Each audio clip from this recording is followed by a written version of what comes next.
olhar à volta, entender o porquê das forças da natureza. Esse era um princípio fundamental de Albert Einstein.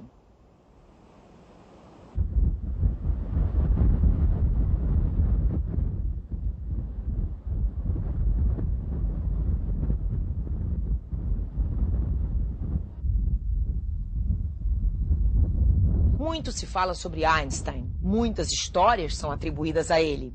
O Arquivo N conversou com um biógrafo de Einstein, John Stachel, para entender os caminhos desse homem que mexeu com a história da humanidade.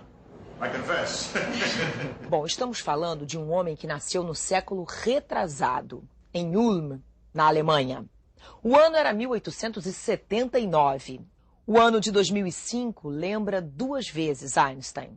Seu cinquentenário de morte e ainda a comemoração dos 100 anos do clique, daquele momento em que todas as peças se encaixaram, o que ele chamou de teoria da relatividade restrita. E acredite, Einstein tinha apenas 26 anos. It's often the case with people of great talent that they sort of have an apprenticeship when they do good work but nothing outstanding. And then suddenly something clicks and the great leap forward, as they would say in China, takes place. A great change in their work happens. Happened, for example, with Balzac. He wrote many novels as a young man, which were not particularly distinguished, and he later wouldn't have them republished because he was not proud of them. Then suddenly came, clicked, and he started to work, produced a great series, La Comédie Humaine. With Einstein, something similar. His early works are acceptable. They were accepted by the Annales de Physique, which was the leading physics journal of that time, but they were not exceptional. If you just looked at those works, you would say, okay, it's a reasonably talented young man, but nothing special. But then in 1905, everything seems to have fitted together, and he took off, so to speak, and after that, there was no stopping him. So from a patent office clerk, within a couple of years, he got a job in the university as assistant professor, then full professor, then he's invited to Berlin to be a member of the Academy of Sciences, with the right to teach, but no obligation to teach, just to devote himself to research completely. This all happens within the space of 8 years after 1905, that he rises like a meteor.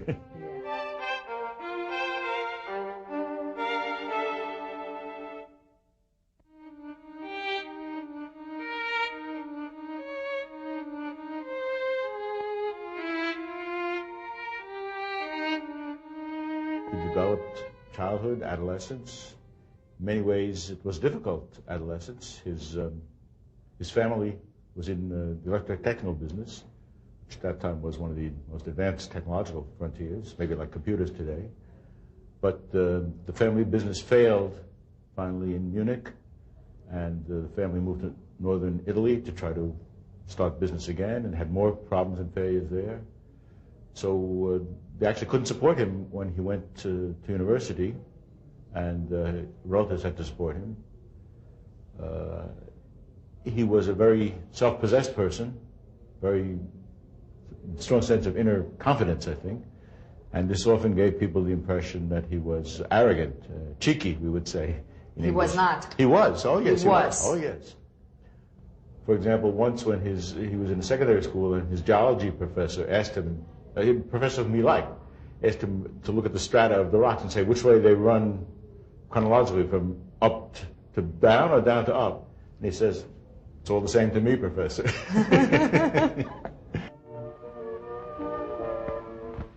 Simplicity was the way of the man himself at Kaput, his house in the lake area outside Berlin. He was followed here by politicians and academics, like the American physicist who took these home movies. But here he could sail, think, lounge with friends. The informality became part of the legend. He was always looking at the foundational problems. He could do the detailed studies of this or that problem, but he did it like you and I would do a crossword puzzle. It was like an amusing thing. But for him, the important problem is how is the world constructed? What is the deeper underlying nature of the laws of physics? That was his deepest work, was always concerned with those kind of problems.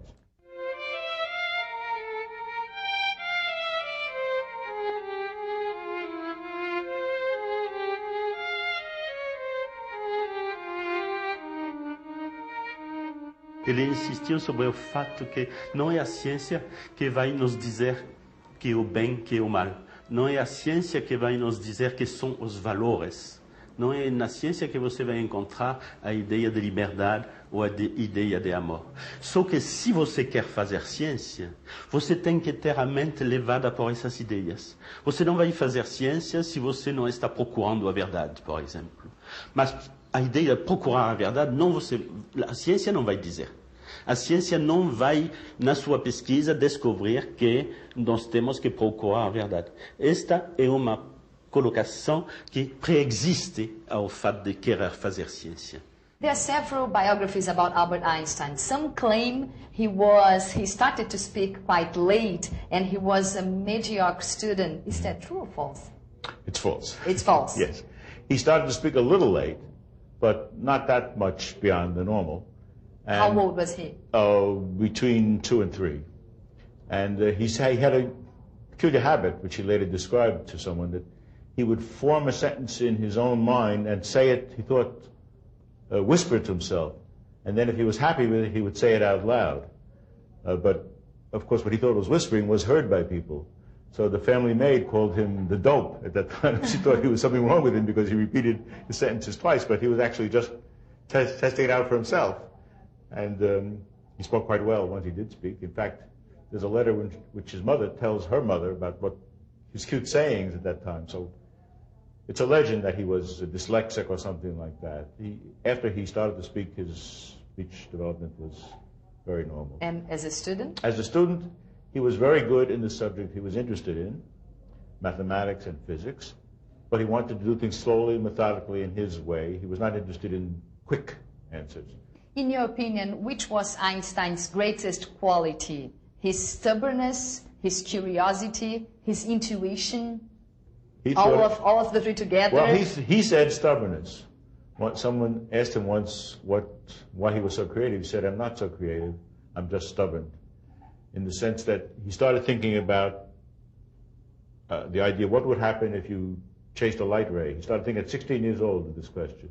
What would happen? Could you run as fast as the light ray? Could you catch up with it? Would it appear to stand still if it did? So many adolescents could think about such a question, but Einstein thought about it, continued to think about it, and productively, not just spinning his wheels, so to speak, thought about it productively, and he saw it, in retrospect, that was the beginning of his work on the special theory of relativity, 10 years later completed. So 10 years to work on special relativity. Then in 1907, he started to think about the relationship between gravitation and special relativity. And he soon decided that there's no way to fit gravitation into the special theory of relativity. The theory must be generalized. And he worked on that for almost 10 years. He didn't complete this general theory of relativity till the end of 1915. So again, he was able to think long and hard about a problem over many years, where other people might think for a little while and give up. And of course, he worked on the idea of unified field theory to unite electromagnetism and gravitation for the last 35 years of his life without ever being satisfied himself with the result. But he said, he had a wonderful saying, which I think sums up his attitude. He and another physicist were discussing a third physicist who was not considered very good by most physicists. And Einstein said, on the contrary, he thought very much of this man, because early in his life he had found some important problems to work on, and he continued to work on them whether he was successful or not. And Einstein said, I don't think much of a carpenter who, if he has to bore a hole in a piece of wood, looks for the thin spot. You bore the hole where it's needed, not where it's easy to do. That sort of sums up his approach. There was a conflict in his mind. Could a pacifist commit himself to a military struggle against fascism? At a 54th birthday dinner in New York, he had spoken English for the first time in public. Dear friends, I was so covered with flowers that it's very difficult for me to bring to you my humble words. But I do it in German. Die Bedeutung der Jerusalemer Universität für das jüdische Volk. Jerusalem University has particular meaning now. Jews in Europe are being extensively denied access to education and the professions. Von dieser geistigen Not habe ich im Laufe der Jahre viel Trauriges Over the years, I have read and heard much of this sorrow. It is not easy to say where the western boundaries of Europe are to be found. Einstein made one more trip to England that summer. He went into seclusion. The Nazis put a price on his head. In London, he made a last speech to Europeans before he left for Princeton. His personal despair for mankind was apparent. I am glad that you have me given the opportunity of expressing to you here my deep sense of gratitude as a man, as a good European, and as a Jew.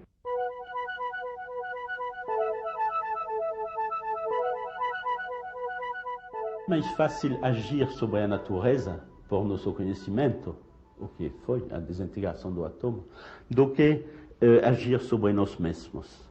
É uma palavra que filósofo da antiguidade podia ter dito se conhecia a desintegração do átomo, porque é uma maxime de sabedoria universal esta, que é mais fácil agir sobre as coisas do mundo externas do que sobre si mesmo.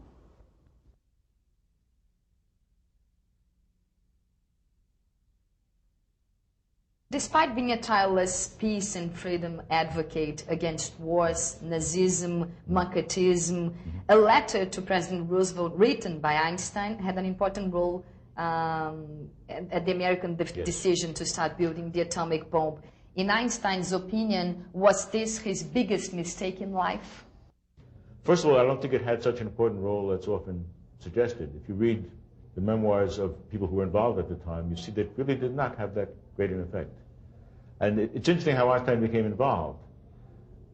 He was at the Solvay Congresses in Belgium in the 1930s, and, well, started much earlier, but he became friendly with the Belgian royal family, the King and Queen of Belgium, and it was because of that that Leo Szilard and Edward Teller approached him, because at that time one of the main sources of uranium in the world was the Belgian Congo in Africa, and they were afraid the uranium supply would fall into German hands. Mm-hmm. So they wanted the royal family to do something to prevent this.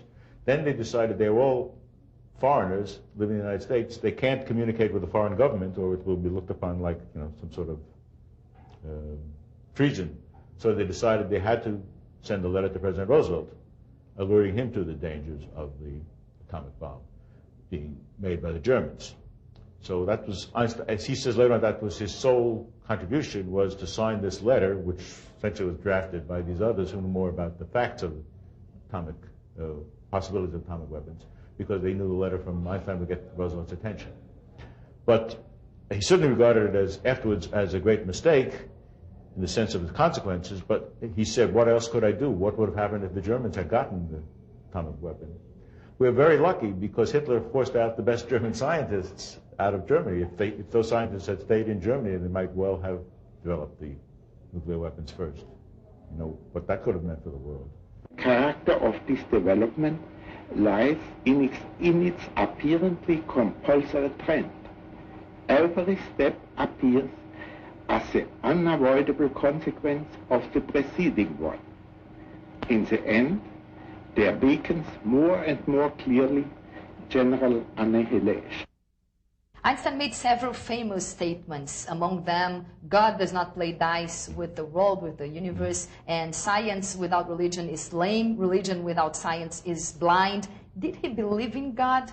How did he see religion? Religion for him was somebody once, I think a group of American women were incensed about Einstein being admitted to the United States. They felt he was a godless atheist, and they sent him a telegram, do you believe in God? He said, I believe in the God of Spinoza. Now, if you know the God of Spinoza has nothing to do with human hopes and desires.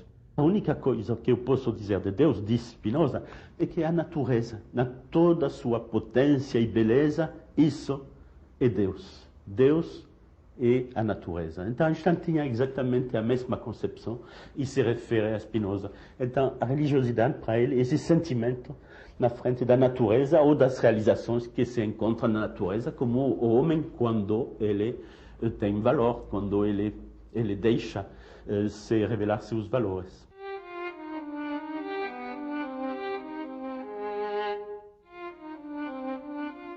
Religion for Einstein is the guarantee that the universe is lawful.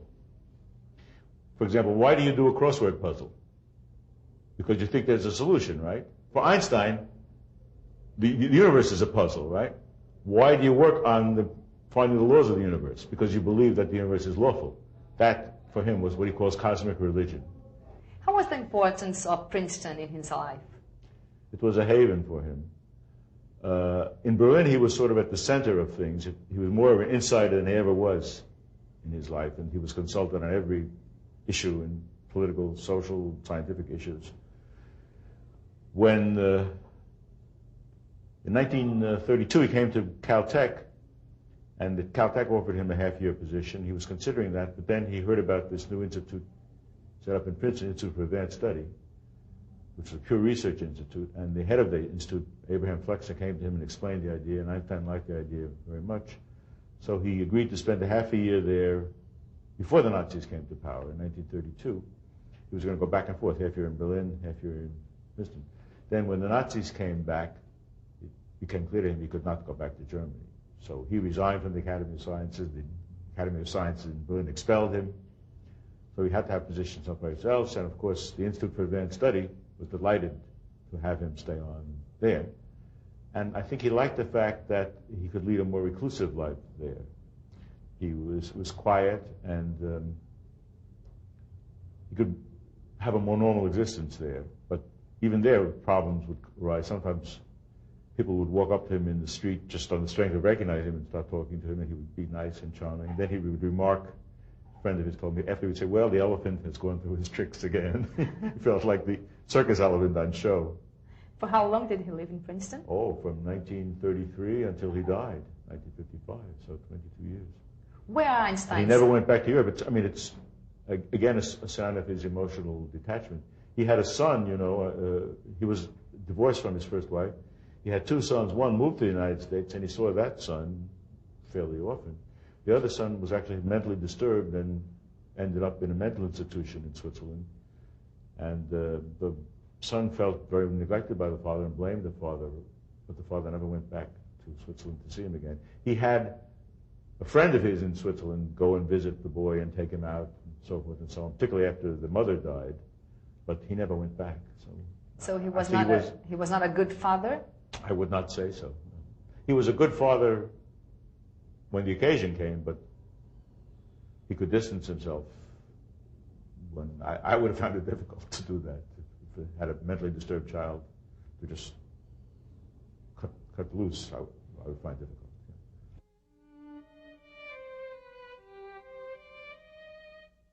As he got older, he became more and more solitary. Yes, I think so. For example, he was very engaged politically, but as one of his assistants whom I met later on told me, he could go to sleep at night no matter what happened the day, during the day. Another assistant told me his wife died, his second wife died while he was in Princeton, and she was in agony. And he said he came to work with Einstein, and he would hear the wife from the next room moaning and groaning, and unnerved him. But Einstein could keep working.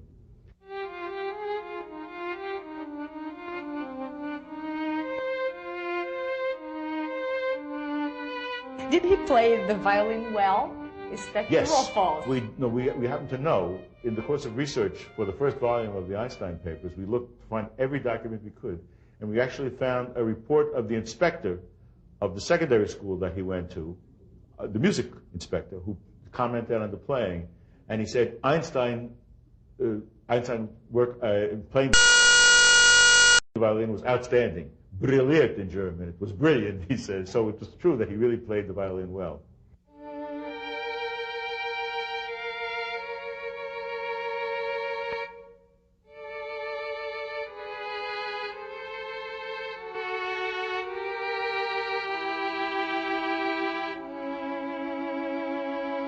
Napoleon and other great men of his type, they were makers of empire.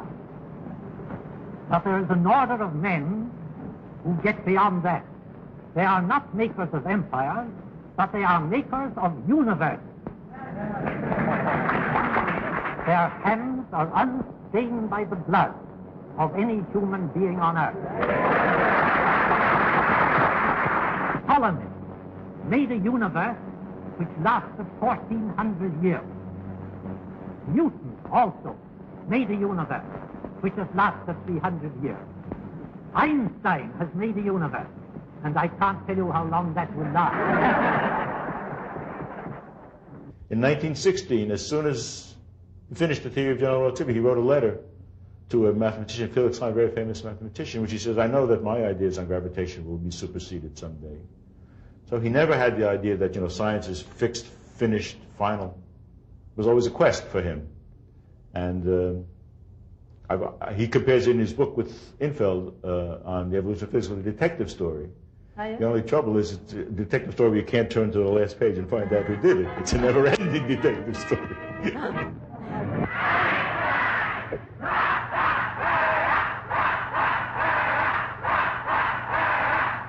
His welcome was the kind given to the heroes of the age.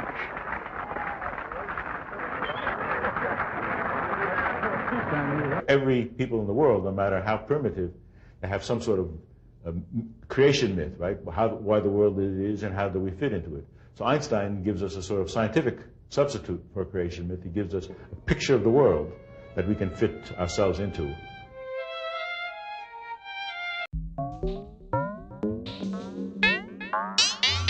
O espaço aberto vai entrar num universo diferente, cheio de fórmulas e equações, mas acima de tudo repleto de ideias, pensamentos tão extraordinários que revolucionaram a nossa compreensão de mundo.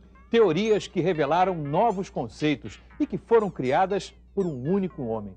Essa é a nossa homenagem a um gênio da humanidade.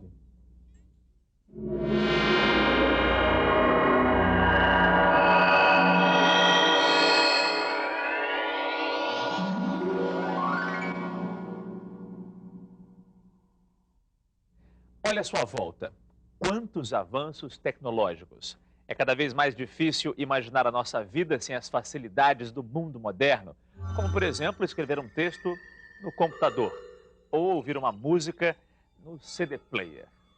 A leitura do código de barras, tão comum nas lojas e supermercados, até a tecnologia mais sofisticada começa a nos ajudar no dia a dia, como, por exemplo, localizar uma rua com precisão através do sistema GPS. O que nem todos conseguem perceber é que por trás disso tudo existe a marca quase invisível deste homem. Sem ele, sem as ideias dele, talvez nada disso tivesse sido inventado por outros cientistas. As principais teorias de Albert Einstein completam 100 anos, mas até hoje guiam a ciência e os avanços tecnológicos. E provavelmente vamos agradecer a ele por muito tempo ainda.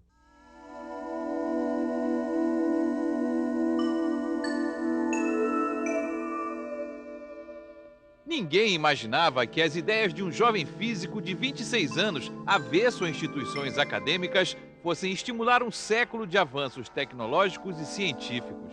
Não é à toa que aquele ano de 1905 ficou conhecido como Ano Miraculoso. Foram 5 estudos, pelo menos 3 impactantes: a teoria da relatividade especial, o movimento browniano e o efeito fotoelétrico.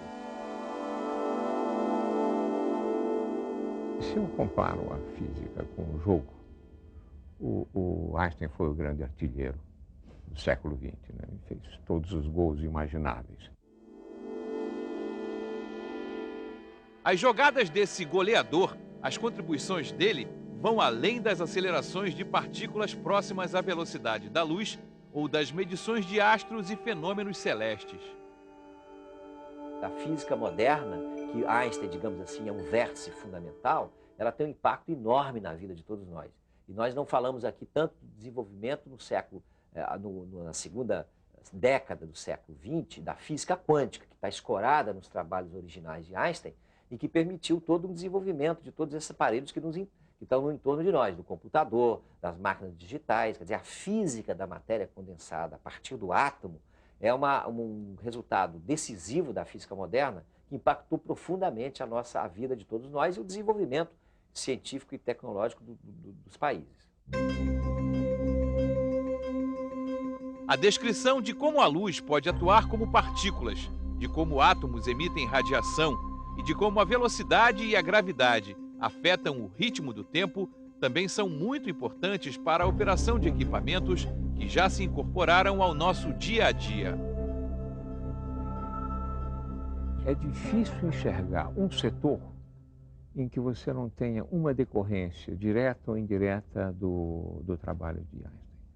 Então, a câmara que nos filma nesse instante, essa câmara funciona através de uma série de processos eletromagnéticos e quânticos que associam luz e eletricidade. A porta do elevador, se alguém se interpuser no facho de luz visível ou não que tem ali na porta, você interrompe um circuito. Essa interrupção é feita pela falta do sinal de luz que estaria estimulando uma fotocélula colocada no batente do elevador. Esse é um processo que tem tudo a ver com o fenômeno fotoelétrico descoberto por Einstein em 1905. Você pega todo o sistema ligando luz e eletricidade, que está presente em tudo na vida, né? E até as formas operativas mais sofisticadas, CDs ou DVDs, fotocélulas de todo tipo, que estão presentes em tudo quanto é equipamento hoje, tem a ver com o legado de Einstein. Os aparelhos de GPS indicam latitude, longitude e altitude por meio de sinais dos 24 satélites do Sistema de Posicionamento Global que estão em órbita terrestre. Atualmente, a maior parte dos aparelhos pode detectar uma posição com precisão de 15 metros. Mas para isso é fundamental a teoria da relatividade, porque, segundo ela, relógios atômicos no espaço, movendo-se a 14.000 quilômetros por hora, como os do GPS, atrasam cerca de 7 microsegundos por dia em relação aos relógios estacionários. Além disso, existe a gravidade, que faz os relógios dos satélites rodar mais depressa 45 segundos. Portanto, o desvio geral do GPS é de 38 microsegundos. Se isso não for levado em conta, o erro diário nos cálculos do GPS seria de 11 quilômetros.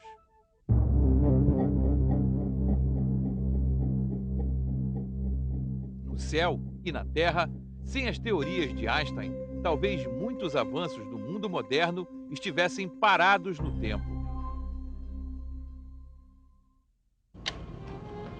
Vamos girar os ponteiros e voltar ao passado.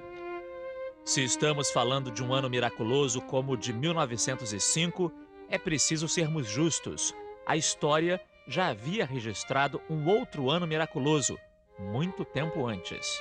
Compreendido entre 1665 e 1666, o mundo da época conheceu as ideias daquele que até hoje é considerado um dos maiores pensadores da física clássica, ou o responsável por ela, Isaac Newton.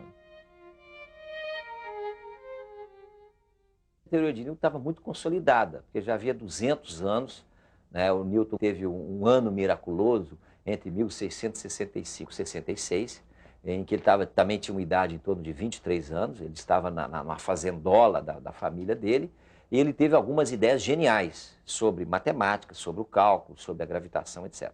É claro que o caso do Newton foi um pouco diferente do Einstein, porque ele demora 20 anos ou mais para desenvolver aquelas ideias iniciais. E o Einstein, em 1905, de fato, já vai apresentar um conjunto de teorias já bastante completas. E, portanto, o Newton tinha ganho, a teoria de Newton, ao longo do século XVIII, com Euler, com Lagrange, com muitos outros físicos, tinha ganho digamos assim, uma aceitação muito forte, porque ela explicava muito bem a enormidade de fenômenos mecânicos em torno de nós. Portanto, era muito difícil você abalar esse edifício da física newtoniana, uma tarefa quase impossível. Isso, de fato, se realizou porque também a física clássica começou a chegar num momento de crise, que novos fenômenos, por exemplo, dos átomos, novas questões tecnológicas, o eletromagnetismo, que trouxe uma nova perspectiva sobre a física também dos objetos, chegou naquele momento e aí começou a colocar em xeque a teoria newtoniana mais antiga. E foi Einstein o responsável por atualizar todo o conhecimento que se tinha até então, mudando a nossa forma de ver o mundo. Com apenas 26 anos e trabalhando em um escritório de patentes em Berna, na Suíça, pouco se poderia esperar dele. Quem conheceu Albert Einstein deixa claro o quão simples era esse gênio. O físico brasileiro José Leite Lopes conviveu com Einstein na Universidade de Princeton, nos Estados Unidos. Hoje, com 86 anos, ele tem muitas recordações daquele tempo. Guarda fotos e lembranças da época em que era um estudante e se encontrava com o já renomado cientista nas salas de aula ou no campus. Na estação de trem estava Einstein com outras pessoas, e Einstein estava à espera da irmã dele, que vinha no trem. E então, quando eu vi, eu disse, professor Einstein, ele muito simpático, ele abriu-se para nós, e então eu pedi que ele saísse da estação e ficasse naquela posição que está ali. E então tiramos a foto. Einstein era a caricatura perfeita do cientista. Quando jovem, sempre gostou de estudar, mas nunca de se prender a instituições de ensino. Por isso, em 1905, estava trabalhando não em uma universidade ou um centro de pesquisas, mas no escritório de patentes. O que pode ter sido, por incrível que pareça, um passo importante para o desenvolvimento de suas teorias. O fato dele ficar à margem da comunidade e não ter de prestar contas, de dar muito ligado, digamos assim, a maneira como a academia trabalha as questões, lhe deu um certo grau de independência. Então ele tinha um grau de ousadia e de independência crítica muito grande. E isso foi um ponto central nas características que permitiram com que ele fizesse essas revoluções na ciência. Agora, ele tinha uma capacidade individual muito grande também de aprendizado, né? Ele era um grande autodidata, uma capacidade de concentração muito grande em cima dos problemas, como o Newton também já havia exibido alguns séculos antes, e ele tinha, portanto, e também ele estava enfronhado, né? Ele conhecia bem os clássicos da física, ele vinha estudando isso desde jovem. Então, ele tinha um conhecimento e tinha uma intuição muito grande para identificar quais os grandes problemas que a física vivenciava naquele momento e ter a ousadia de enfrentá-los com ideias originais.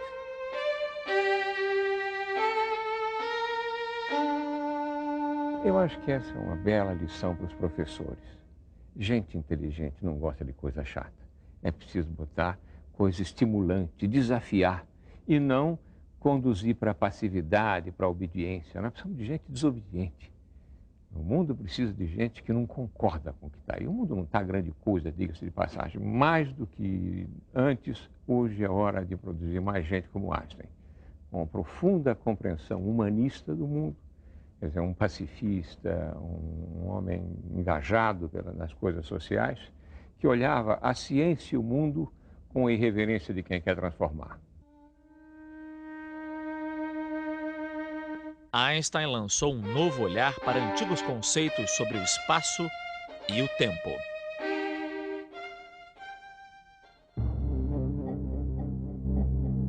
Einstein provou que tempo e espaço não são exatamente iguais para todos.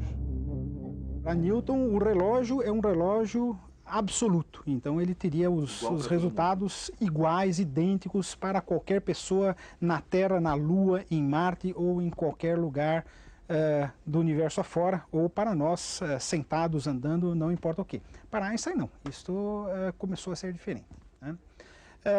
Essas questões foram examinadas, como eu disse, por vários físicos, e o que Einstein fez foi a formulação final com essa interpretação física.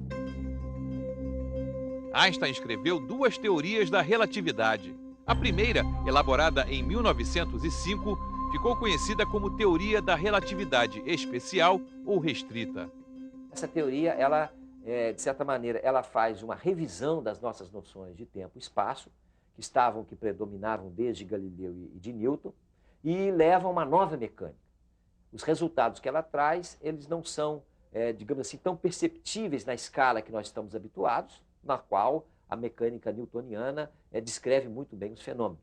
Mas tem uma implicação grande para velocidades maiores, velocidades próximas à da luz. Então, para o comportamento da luz, para o comportamento de objetos que se move a velocidades muito grandes, e isso implica em correções nas leis e nas teorias de Newton. O Einstein vai mostrar com a relatividade que se você está, por exemplo, viajando numa nave espacial com uma velocidade muito grande em relação a outra pessoa, o tempo para você anda num ritmo diferente. A medida da distância, do intervalo, a gente chama de intervalo espacial, entre dois acontecimentos, também depende de quem está observando. Evidentemente, isso não tem um impacto muito direto na vida cotidiana da gente, onde a física newtoniana, em boa parte, dá conta dos fenômenos mecânicos, né? Mas tem uma importância na visão de mundo. As ideias de Einstein deram origem a várias situações imaginárias, possíveis de acontecer em teoria, mas difíceis de se comprovar na prática. Por exemplo, vamos imaginar que eu estou aqui parado, num dia nublado, quando passa por mim um carro em alta velocidade, quase igual à velocidade da luz, no momento em que caem dois raios, um na frente e um atrás do carro, exatamente ao mesmo tempo, certo? Bem, se eu estiver dentro do carro em movimento, a situação vai ser diferente, porque primeiro eu vou ver o raio que cai na frente, na direção em que o veículo se move. Só depois, então, pelo retrovisor, eu vou ver o raio que cai atrás do carro. O fenômeno aconteceria porque, ao mesmo tempo em que o carro se desloca em direção ao relâmpago da frente, ele se afasta do relâmpago que cai atrás. E este relâmpago de trás deve percorrer uma distância maior do que o primeiro para chegar até o observador. Como a velocidade da luz é constante, o relâmpago da frente chega antes do de trás. O atraso é proporcional à velocidade do carro. Esse efeito de dilatação do tempo pode parecer estranho, mas já foi provado em experimentos com relógios de alta precisão em aviões. Difícil de entender?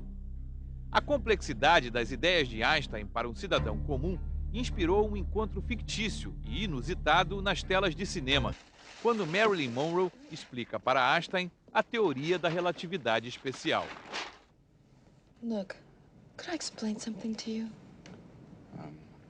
Certainly. What? The theory of relativity. Depois de provar que sabe a teoria da relatividade, Marilyn Monroe, da ficção, confessa que aprendeu, mas não entendeu. E o fictício Einstein revela que nem sempre o conhecimento é a verdade. You agree with me. I agree with someone else. We all have knowledge. We haven't come any closer to the truth of the moon. You can never understand anything by agreeing, by making definitions. Only by turning over the possibilities. That's called thinking. If I say I know, I stop thinking. As long as I keep thinking, I come to understand. That way I might approach some truth. Foi revirando as possibilidades que Einstein chegou a uma famosa equação, e é o próprio quem a explica. It followed from the special theory of relativity that mass and energy are but different manifestations of the same thing, a somewhat unfamiliar conception for the average mind. Furthermore, the equation E is equal mc squared, in which energy is put equal to mass multiplied with the square of the velocity of light, showed that very small amount of mass may be converted into a very large amount of energy, and vice versa. The mass and energy were in fact equivalent. Energia é igual a massa vezes a velocidade da luz ao quadrado. Talvez nem Einstein, com toda a sua genialidade, imaginasse até onde suas teorias pudessem levar o homem.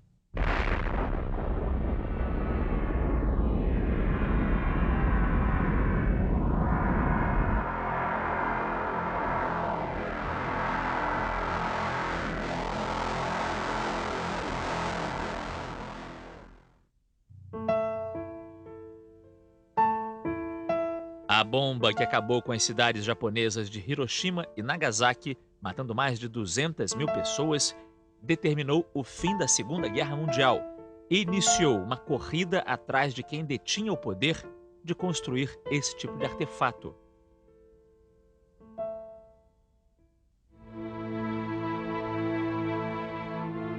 Uma pequena equação, mas de grande impacto. Mudou as teorias de Newton, mudou todo o conhecimento de energia que se tinha no século XIX e abriu a porta para os estudos que levaram à bomba. Com a teoria da relatividade, Einstein deduz a famosa expressão energia igual a massa vezes velocidade da luz ao quadrado. Então isso significa que massa pode ser transformada em energia e vice-versa. Isso vai ter uma implicação tecnológica enorme, porque na década de 30 vai permitir o surgimento dos reatores nucleares, depois o desenvolvimento da bomba atômica. Quer dizer, essa fórmula, essa expressão, evidentemente ela não gera imediatamente a energia nuclear, o seu uso, porque tem todo um caminho tecnológico e de aprofundamento científico muito grande, mas é a base disso. Então essa profunda modificação no cotidiano de todos nós, em que nós vemos as centrais nucleares em Angra dos Reis, por exemplo, ou vemos o impacto político e militar que isso trouxe para o mundo, a questão das armas nucleares, isso também está relacionado com a teoria da relatividade. Einstein sempre teve um perfil pacifista. Com 16 anos, solicitou a cidadania suíça para escapar do serviço militar na Alemanha. Durante a Primeira Guerra Mundial, era um dos poucos cientistas que se opunham ao conflito. Mas quando já morava nos Estados Unidos, ele escreveu uma carta ao então presidente norte-americano Franklin Roosevelt, explicando por que seria importante que fossem feitos estudos sobre o uso da energia nuclear. É preciso lembrar toda a história e o contexto daquele momento. É preciso lembrar que o fascismo o nazifascismo já se instalara na Europa, já subjugaram importantes nações. A França foi, por exemplo, subjugada, e não só ela, e o fato de que era conhecido que a fissão nuclear era do domínio de pesquisadores que estavam na Alemanha. Então, a potencialidade destrutiva da física nuclear já estava dada.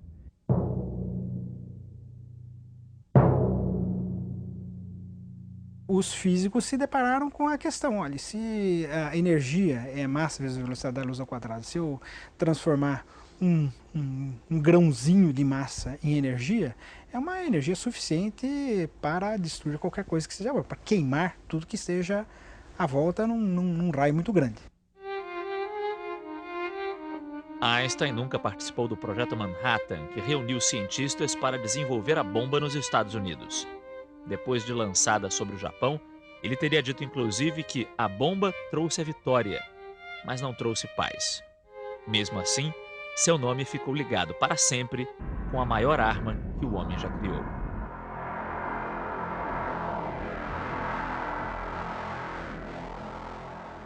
A equação virou um símbolo do dilema da humanidade. Trouxe destruição, mas também permitiu o desenvolvimento da energia nuclear, com todas as suas aplicações, entre elas a que salva vidas, a medicina nuclear. E mais, a equação inspira novas perspectivas até hoje. Mesmo com ideias tão originais, a consagração da genialidade de Einstein só viria 14 anos depois. Mas essa é uma outra história que você vai ver no próximo programa. E vai ver também como uma das teorias dele foi comprovada aqui no Brasil. Mais exatamente, Márcio, em Sobral, no Ceará. Ainda no próximo Espaço Aberto, Ari, vamos conhecer a dança microscópica que levou à comprovação da existência da molécula, sem esquecer da teoria mais revolucionária de todas, uma hipótese que explica a natureza da luz.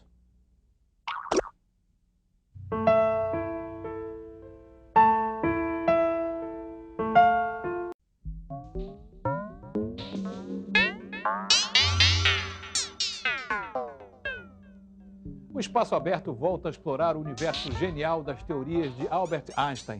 É a nossa homenagem aos estudos que completam 100 anos, mas que ainda não envelheceram, Márcio. Nem um pouco, Ari.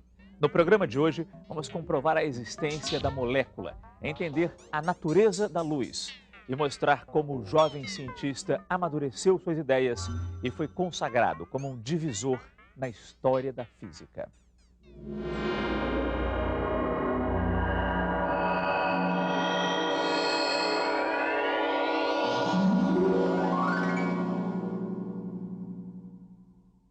O céu azul e ensolarado do Ceará, um eclipse do Sol, a comprovação de uma das teorias de Einstein.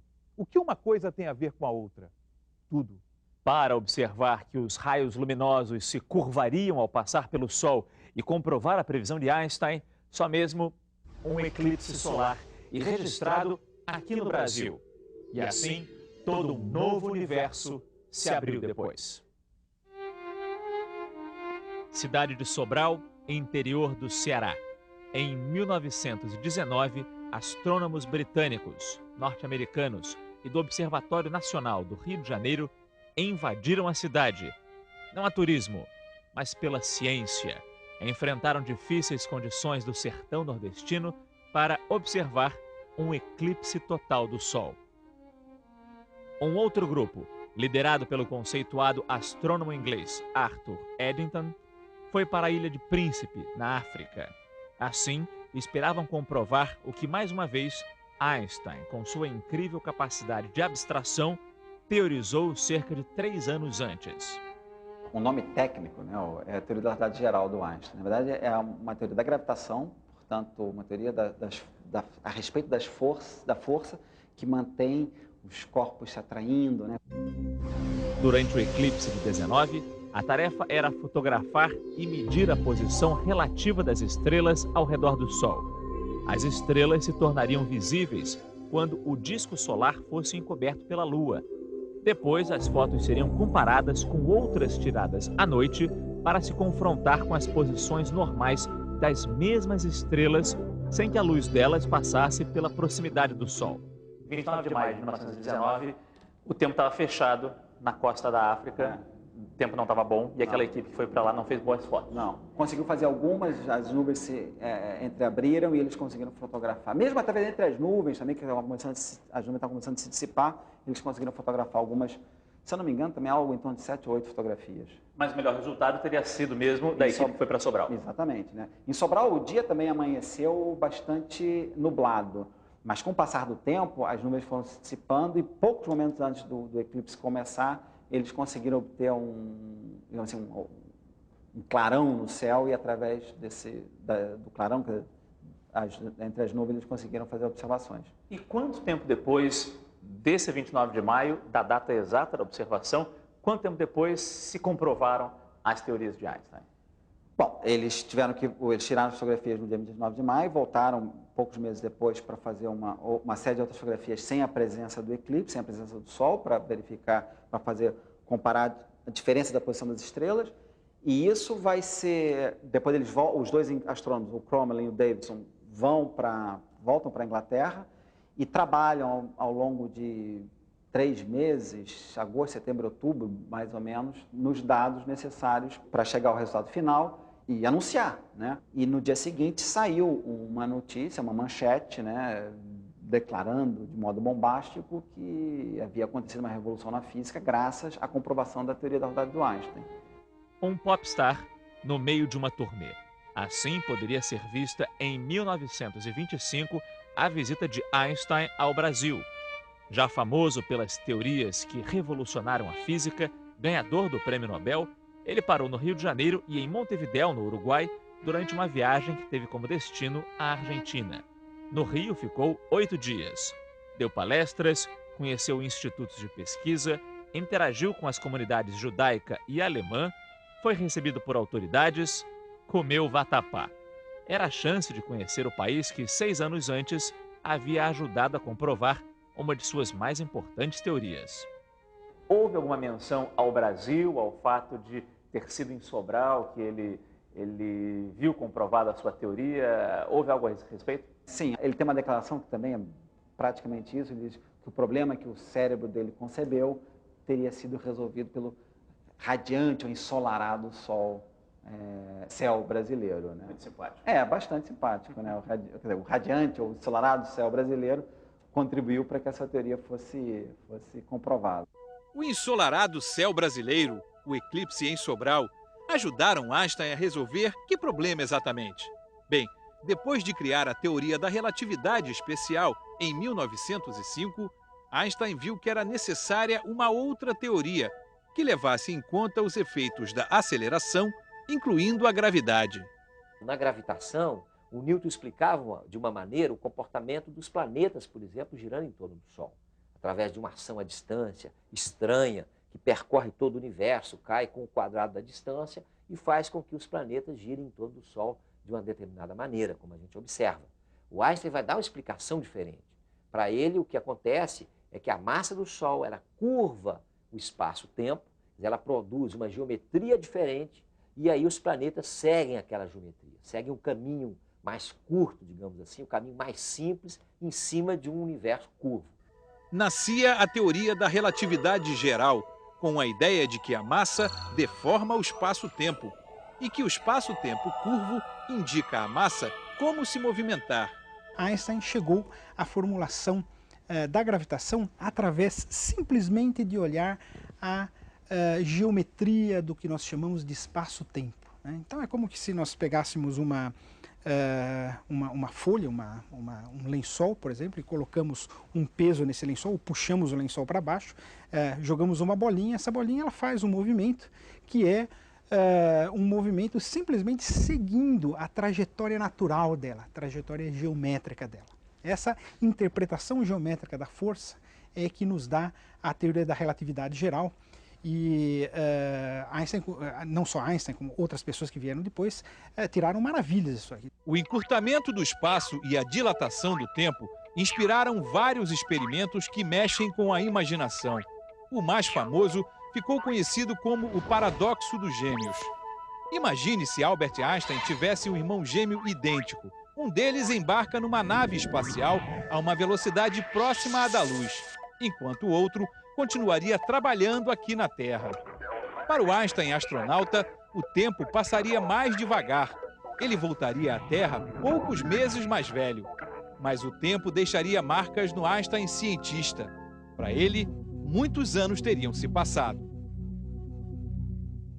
Uma das experiências mais ilustradoras da teoria da relatividade geral pode ser feita unindo objetos do dia a dia. Uma maçã, um elevador e a imaginação também, claro. O físico Luiz Carlos Menezes nos ajudou na tarefa de comprovar, quase 100 anos depois, o pensamento de Einstein. Bom, professor, nós estamos no elevador parado agora. O que acontece se eu largar a maçã? O elevador parado, subindo ou descendo, com velocidade uniforme, acontece a mesma coisa. Ela cai acelerada, com a aceleração da gravidade, 9,8 metros por segundo ao quadrado. Isso aqui na Terra. Essa é a aceleração da gravidade no planeta. Na Lua, seria mais branda essa aceleração. Agora imagine se o cabo do elevador se rompesse e ele caísse em queda livre. Ok, então, professor, nós estamos no elevador em queda livre. O que acontece com a maçã agora? Com a gente em queda livre, o peso não é sentido. Os nossos braços ficam mais leves, é certo? E se eu abandonar a maçã, mesmo que eu dê um pequeno giro, ela vai ficar girando parada no lugar. Ela não tem por que razão cair. Einstein pergunta, que experiência se pode fazer para saber se se está em queda livre num elevador ou se se está num espaço sem gravidade? Sem olhar para fora, né? Sem fazer experiências externas. Localmente, as duas coisas são completamente equivalentes. Essa equivalência, gravitação, aceleração, é a alma da relatividade geral, com a qual se mudou a compreensão do mundo, de cosmo, de buracos negros, da Big Bang, tudo tem a ver com a teoria da relatividade geral que Einstein construiu a partir dessa experiência imaginária no elevador.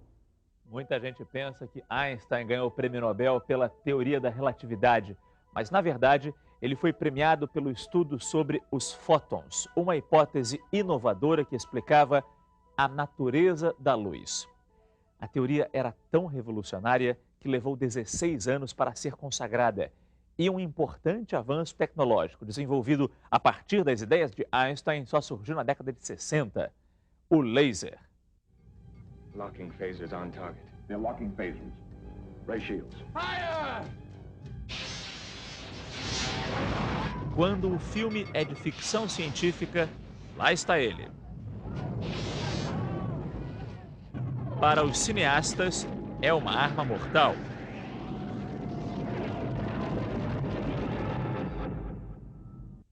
Mas para a humanidade, o raio laser tem sido responsável por momentos de diversão, como assistir a um filme no DVD ouvir o mais puro som do CD ou por delicados procedimentos cirúrgicos. E pensar que tudo isso começou com uma teoria de Einstein, para o próprio cientista, a mais revolucionária de suas ideias, a constituição da luz. A ideia que prevalecia até Einstein era de que a luz vinha em ondas e precisava de um meio para se propagar, que seria o éter. As pessoas acreditavam na teoria ondulatória da luz e até por analogia com outros tipos de onda, né, por exemplo, as ondas do mar, né, precisam da água para se propagar. Né? As ondas sonoras, né, a minha voz, né, precisa do ar para chegar até você. Né? Então, por analogia, as pessoas diziam as ondas de luz precisam de um meio para se propagar. Uma experiência feita antes do trabalho de Einstein, a experiência de Michelson Morley, mostrou que essa hipótese do éter não se sustentava. Mas o Einstein não considerou essa experiência como um fato fundamental para a sua pesquisa. Ele estava mais preocupado com outras questões que tinham a ver com propriedades básicas das equações fundamentais que descreviam a luz. Em 1905, Einstein, baseado em experiências que já haviam sido feitas anteriormente por outros cientistas, como Hertz e Lennard, e em ideia de Planck sobre a radiação luminosa, desenvolve uma nova hipótese sobre a constituição da luz. Ele fez essa proposta ao examinar o efeito fotoelétrico, um efeito conhecido já experimentalmente, e que é o seguinte: você envia luz sobre um metal e verifica então que esse metal emite elétrons quando a luz incide sobre ele. Verifica-se também na experiência que a energia desses elétrons, com que eles saem, não depende da intensidade dessa luz. Você pode colocar uma luz mais forte, aí vão sair mais elétrons. Mas esses elétrons saem com uma velocidade que independe da intensidade da luz, cada elétron. A teoria clássica não conseguia explicar isso. Para a teoria clássica, a velocidade dos elétrons devia aumentar com a intensidade da luz. E o Einstein, em 1905, publicou um artigo sobre o efeito fotoelétrico, em que ele explica por que não depende da intensidade. E nesse artigo ele diz a frase famosa: a luz se comporta como se fosse constituída de corpúsculos. Essa afirmação prudente do Einstein, como se fosse, né, mostra a resistência do próprio Einstein e da comunidade científica da época de entender a luz como algo que não fosse uma onda, que fosse constituída de corpúsculos. A resistência ao conceito de fóton era muito grande, não era só da comunidade científica em geral. O próprio Einstein levou muitos anos até aceitar esse conceito. Einstein imaginou que a energia luminosa não está distribuída de forma contínua no espaço, mas está repartida em pacotes discretos de energia, os quanta de luz, chamados posteriormente de fótons, ou seja, algo como átomos de luz. Em 1925, foram realizadas experiências que mostraram de forma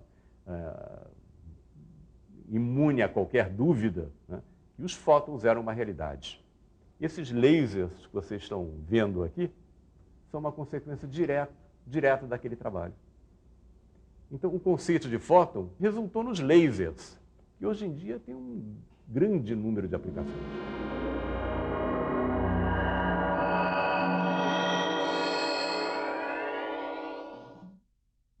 Em 1827, o botânico Robert Brown observou o pólen das flores flutuando na água usando um microscópio como este modelo.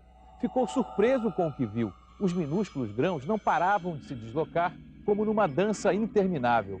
Só Einstein conseguiu explicar o fenômeno. E foi outra revelação surpreendente. O movimento das pequenas partículas é provocado pelo choque com as moléculas do líquido, ou seja, foi a comprovação da existência da molécula. O Einstein, no seu trabalho sobre o movimento browniano, mostrou que as observações feitas pelo Brown, muitos anos antes, podiam ser explicadas supondo que um fluido consiste de moléculas em constante vibração. Quais foram as observações feitas pelo Brown? O Brown era botânico e ele observou que partículas de pólen depositadas sobre a superfície de um líquido têm um movimento na superfície desse líquido. E durante muitos anos os físicos se perguntavam qual era a origem desse movimento. Sabiam que devia estar associado a algum movimento fluido, uma vez que essas partículas não tinham vida. Mas foi o Einstein quem botou o dedo na ferida, quem mostrou realmente que esse movimento dessas partículas era devido às colisões das moléculas do fluido contra essas partículas. Como as moléculas do fluido têm um movimento aleatório, ao colidir com essas partículas, imprimem a essas partículas uma velocidade. Então a partícula ganha uma velocidade, depois encontra outra molécula e muda a sua direção. Então a grande contribuição do Einstein em seu trabalho sobre o movimento browniano foi, primeiro, mostrar realmente que esse movimento browniano estava associado à composição molecular do fluido. Em segundo lugar, mostrar como, a partir da observação desse movimento, se poderiam determinar quantidades extremamente importantes para a caracterização molecular do líquido. Essa foi a contribuição do Einstein. Hoje, modernos aparelhos ajudam os físicos a estudar o movimento browniano. Na Universidade Federal do Rio de Janeiro, por exemplo, o físico Natan Bessa usa um equipamento chamado pinça óptica, a laser, e microscópicas bolinhas de poliestireno para obter imagens do movimento browniano. O laser percorre um trajeto de lentes e espelhos até entrar no sistema microscópico, onde passa a funcionar como uma pinça em escala celular. Por medida de segurança, usamos óculos especiais quando o laser é ligado. Pessoal, a gente está vendo ali no monitor que tem uma bolinha que o laser prende e depois, quando o laser não está prendendo, ela fica se movimentando no que é chamado movimento browniano. Mas explica o que é o movimento browniano. O movimento browniano é o efeito do choque das moléculas do líquido, no caso ali a água, com a bolinha. Você tem várias moléculas chocando com a água o tempo todo. E esse choque delas faz com que ela tenha, com que a bolinha, que é muito maior do que as moléculas, tenha esse movimento errático, como se fosse um bêbado andando num campo de futebol. Ele vai andando sem ter direção preferencial para ir, ele vai para um lado, vai para um outro, e a bolinha descreve um movimento que é muito parecido com isso. E esse é o movimento browniano. O que experimentos você usa com a pinça óptica e com o movimento browniano? A pinça óptica, nesse caso, ela entra como uma ferramenta para facilitar a nossa aquisição de imagens. A gente analisa as imagens do movimento browniano. Então, ela segura o objeto e não deixa ele sair muito do campo de visão. De modo que aí a gente faz repetidas vezes o mesmo experimento para você ter uma estatística boa. Então, nesse caso, a pinça óptica entra simplesmente como um modo de simplificar o nosso trabalho, é uma parte técnica. Einstein nunca se conformou com as incertezas da física quântica, que mostra o comportamento de partículas de matéria e energia por meio de probabilidade. Ele acreditava na causalidade, o princípio pelo qual tudo na física segue leis rigorosas de causa e efeito. Essa insatisfação levou o gênio a percorrer um caminho, nos últimos anos de vida, que muitos biógrafos retrataram como um beco sem saída. Einstein insistia numa tentativa solitária de criar uma teoria de tudo, abrangente o bastante para engolir a relatividade geral que descreve a gravidade e a mecânica quântica. Na avaliação dos colegas da época, Einstein falhou.